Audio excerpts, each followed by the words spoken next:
Hello, this is your friendly Amazon associate, and as an Amazon associate, I earn from qualifying purchases. I'm very excited because I'm awaiting delivery of my Kindle Scribe Color Soft bundle in the color Fig. I'm using the waiting time to revisit and redo the videos in this playlist on the 2024 Kindle Scribe, which I own and have been using for quite a while. Much of what I review on the 2024 Kindle Scribe bundle will be relevant to our forthcoming discussion of the Kindle Scribe Colorsoft and the Kindle Scribe without a front light. The latter hasn't come out yet, and I expect my Colorsoft to be delivered to me in Alaska sometime in May 2026. The 2024 Kindle Scribe remains sufficient for many writers. What comes in the box? Well, the Kindle Scribe itself, which you see here, and the premium pen. So you don't need to buy the premium pen, which you use to write on the Kindle Scribe. And for other functions, it's included with the Scribe. And it's magnetic, and it's magnetic, so you can put it on the side of the Kindle Scribe and it will stay put. And the other thing that you get is, of course, you have to be able to charge. So you get a charging cable, which is a C port that goes into the Kindle Scribe at one end and a UBS at the other end to put into a UBS port to charge your Kindle Scribe. You also get 5 free nib replacements for the premium pen with a little gadget to help you take the old one off and put the new one on. So the box the Kindle Scribe comes in is quite pretty, and it's completely recyclable. But be careful, inside there is a little booklet to help you with getting started on the Kindle Scribe, and you don't want to throw that away. So be careful you take that out before you recycle it.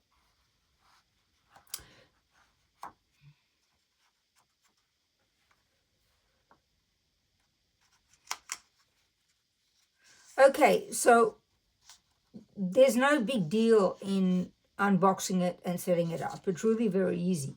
So you take it out of the box, and I'll put the box to one side, and what you're seeing now is just the Kindle Scribe. So what does the bundle have? Well, the bundle has 2 things extra: a power plug, so you can charge your Kindle Scribe by plugging it into the wall. So this is for the wall, and this is for the USB end of your cable.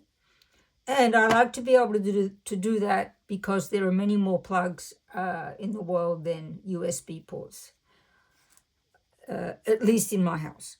And what else you get is the Kindle cover. Okay, so this is the official Amazon one. And when you open it, it wakes the Kindle up. And when you close it, it puts the Kindle to sleep. Now, at the 4 corners of the cover are magnetized, and there are little indentations. And the Kindle Scribe has magnetic feet at its corners that fit right into that cover. And so it's a very good, stable situation. So I definitely recommend the cover.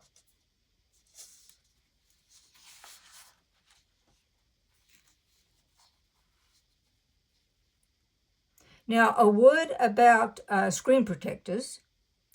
I have always used screen protectors on all my devices. However, Amazon advises against screen protectors for the Kindle Scribe because they interfere with the relationship between the premium pen you're going to write with and the Scribe surface. You won't get the full papery feel, and you may get fingerprints on the protector. So it's best not to buy a screen protector. But if you're not going to buy a screen protector, then you need a good cover like the Kindle cover, so that when you're not using your Kindle Scribe, it's protected from dust and other things that could make the surface dirty. Okay, so that's it for what you get. So how do you set it up? The setup guide recommends charging the Kindle Scribe fully before setting it up, which can take several hours. So where is the charging port?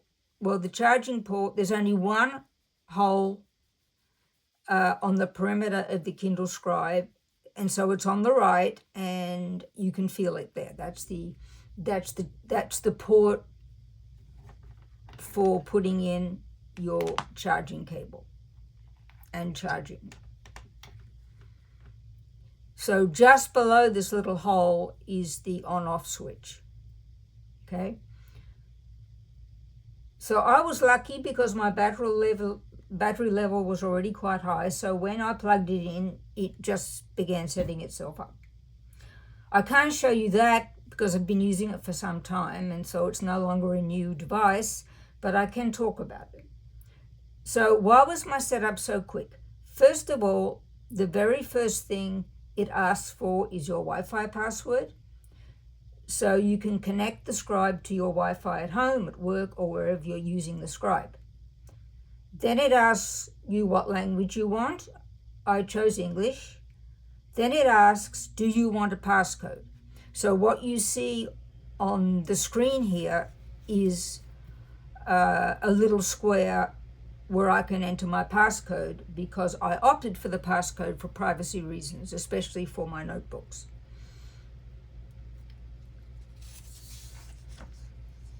So when you check out your Kindle at the Amazon store, you can sync it to your Amazon account.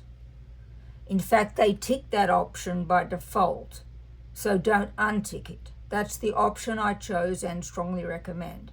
If you don't choose that option, it will connect to your Amazon.com account during setup. So I didn't have to do that step, but it will do it during setup if you don't elect to sync before shipping. If you don't have an Amazon.com account, you should get one, because otherwise you won't be able to access the Kindle ecosystem, and that's really a shame, because this Kindle is meant to work with that ecosystem, and you're missing out on virtually everything. So it doesn't make any sense not to have an Amazon.com account. It's free, so set one up and then connect.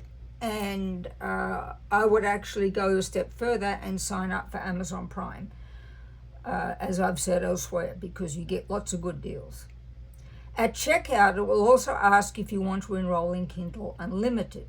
I said no because I already had that subscription. It's worth enrolling.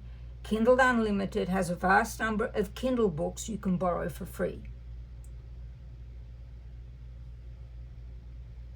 Okay, so here I am with the Kindle and the prompt to put in my passcode. So I'm going to just cover with my notes the passcode so that I can, and I want to go to home. Yeah. Okay, so the default screen when you actually put in your code or whatever, your PIN or whatever, and you've actually got this charged up, and you put in your Wi-Fi and all those things. So the default screen that it opens with is the home screen. So you will see these 4 words across the bottom of the Kindle. home, library, notebooks, more. So you know where you are because the word that is underlined, in this case home, is where you're situated. So home is the home of everything. So it has everything that you've done, and it has everything that you borrowed in there from Kindle and downloaded in other ways, and so on and so on. So that is along this top row here. So you can see everything is divided into rows. Now I've been doing a lot of documents, so that's what these are. And then if I keep swiping to the left, it will go through my recent items, okay? But then it has a ton of suggestions, okay? So it has top sellers in mobile device guides, okay? So I have a recommendation for that. It's actually the top one, the all-new Kindle Paperwhite. Well, it's the same author. Obviously, it's not the Paperwhite, it's the Kindle Scribe. But I used his book on the Kindle Scribe to help me at the beginning of using it, okay? And so then you can go up, and it has other suggestions, continue series you've started. And then there's one where they have a list of suggestions for books you can write on, taking advantage of the fact that the Kindle Scribe is a notebook and an e-reader. So it has things like crosswords and Sudoku, stuff like that. So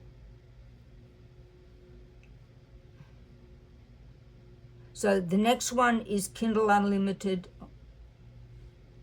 based on your reading, okay? So you can change it from a row into a thing going up and down just by pressing on the title here. More like the new Kindle Scribe, recommended for you, books you may like, and then based on your reading, discover your next read. So these are all suggestions for what you might want to read given your past habits. This month's first reads picks, trending books for you. So they've been very specific here. I have gotten back into redoing my piano theory, and I wanted to study up on piano chords, and so they've picked up on that, and they're suggesting more books of the type that I've looked at already. And then popular this month. And then so you can go back to the top here, it says back to the top, and you go up.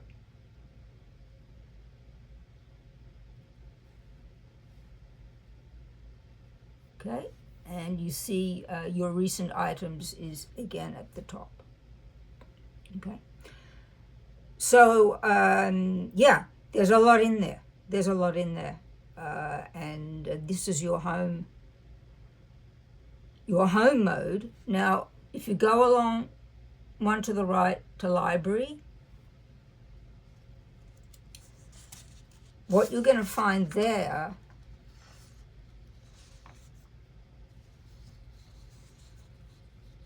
are all the books that you own on Kindle. Okay, so they're all the Kindle books that you actually own. And that's it. So you can see I have a tremendous number because I'm a fiction writer, mathematician, and both require a lot of research. So I have a lot of Kindle books that I have acquired.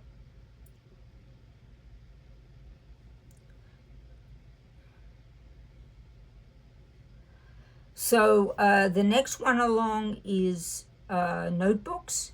So let's press notebooks.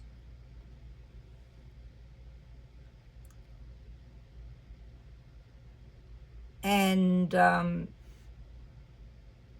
have by now a fair few notebooks, and this is going to be what we're going to discuss next time. So this is the section for you writing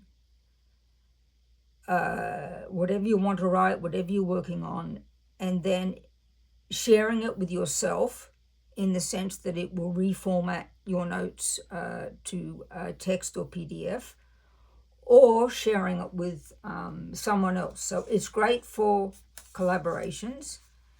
And I recently have had 2 books published, and one is about to come out, and they're all being made into screenplays.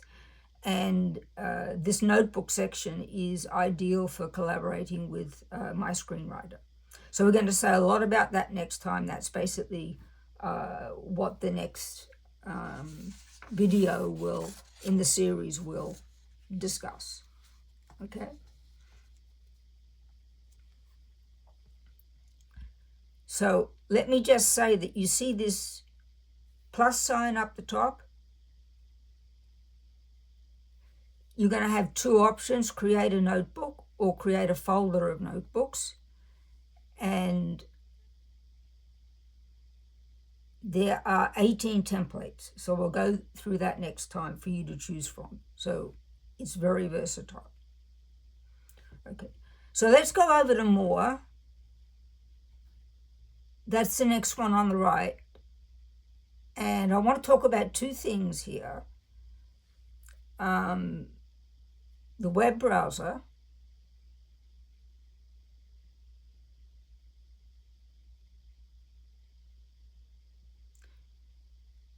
So there is the web browser, and I just ordered some birdseed, so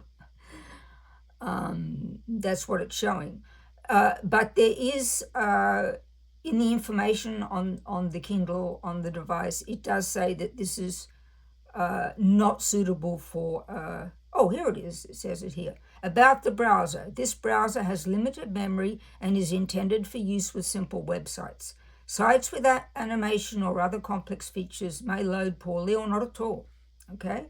So it's for simple websites. It's not a powerful web browser.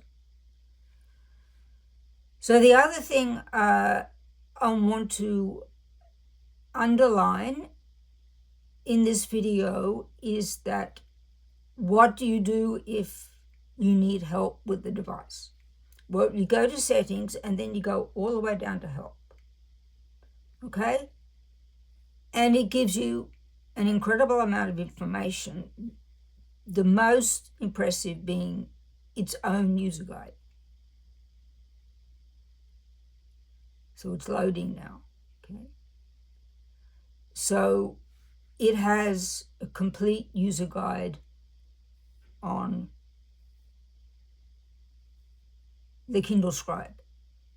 So I don't need to go into every detail, obviously, but what I'm doing is picking out certain things that I think will be the most useful and get you started the most quickly.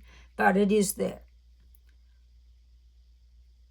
And there are also some very good books by now on the Kindle Scribe, in particular the one by Ian Allen. So I'll leave a affiliate link to his book and to the various Kindle devices in the episode description. And so this is a good time to remind you that as an Amazon affiliate, I earn from qualifying purchases.